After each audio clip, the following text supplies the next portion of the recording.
ನಮಸ್ಕಾರ ಸ್ನೇಹಿತರೆ, ಇವತ್ತು ನಾನು ನಿಮಗೆ ರೆಕಮೆಂಡ್ ಮಾಡ್ತಿರೋ ಮೂವಿ ಹೆಸರು ಚಿಗುರಿದ ಕನಸು. ಇದು 2003ರಲ್ಲಿ ಬಿಡುಗಡೆಯಾದ TS ನಾಗಾಭರಣ ನಿರ್ದೇಶನದ ಸಿನಿಮಾ.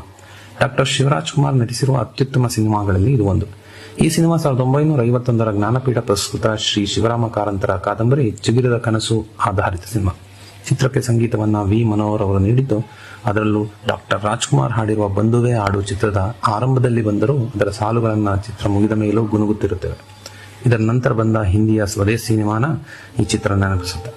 ಇಲ್ಲಿ ಒಂದು ವಿಷಯವನ್ನು ಉಲ್ಲೇಖ ಮಾಡಲೇಬೇಕು. ಈ ಚಿತ್ರದಲ್ಲಿ ಹಿಂದಿಯ ಮೇರು ನಟ ಪಂಕಜ್ ತ್ರಿಪಾಠಿ ಒಂದು ಸಣ್ಣ ಪಾತ್ರ ಮಾಡಿದ್ದಾರೆ. ಮೊದಲ ಕೆಲವು ದೃಶ್ಯಗಳಲ್ಲಿ ಬಂದು ಹೋಗ್ತಾರೆ, ಗಮನಿಸಿ. ಇನ್ನು ಚಿತ್ರದ ವಿಷಯಕ್ಕೆ ಬರೋದಾದರೆ, ಶಿವರಾಜ್ ಕುಮಾರ್ ಅವರು ಶಂಕರ್ ಹಾಗೂ ದತ್ತಣ್ಣನ ಪಾತ್ರಧಾರಿಯಾಗಿ ದ್ವಿಪಾತ್ರದಲ್ಲಿ ಅಭಿನಯಿಸಿದ್ದಾರೆ. ಅತ್ಯುತ್ತಮವಾಗಿ ನಟಿಸಿದ್ದಾರೆ. ಚಿತ್ರದಲ್ಲಿನ ಇತರೆ ಪಾತ್ರಗಳಲ್ಲಿ ಅನಂತನಾಗ್, ಅವಿನಾಶ್ ಇತರರು ಕೂಡ ಅತ್ಯುತ್ತಮವಾಗಿ ನಟಿಸಿದ್ದಾರೆ.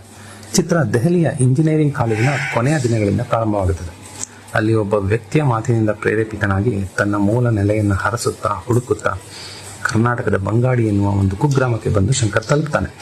ಇಲ್ಲಿಗೆ ಹೇಗೆ ಮತ್ತೆ ಯಾಕೆ ಬಂದ್ರು, ಮುಂದೆ ಎಲ್ಲೇ ಉಳಿತಾನ, ಏನೆಲ್ಲ ಬದಲಾವಣೆ ಆಗುತ್ತೆ ಅವನ ಹಾಗೂ ಇತರರ ಬಾಳಲ್ಲಿ ಅನ್ನೋದೇ ಚಿತ್ರದ ಸಾರಾಂಶ. ನೋಡಿಲ್ಲ ಅಂದ್ರೆ ಒಮ್ಮೆ ನೋಡಿ, ಖಂಡಿತ ಇಷ್ಟ ಆಗುತ್ತೆ. ನಿಮಗೆ ಏನು ಅನ್ನಿಸ್ತು ಸಿನಿಮಾ ನೋಡಿ ದಯವಿಟ್ಟು ಕಮೆಂಟ್ನಲ್ಲೇ ತಿಳಿಸಿ. ಆದಷ್ಟು ವಿಡಿಯೋನ ಲೈಕ್ ಹಾಗೂ ಶೇರ್ ಮಾಡಿ.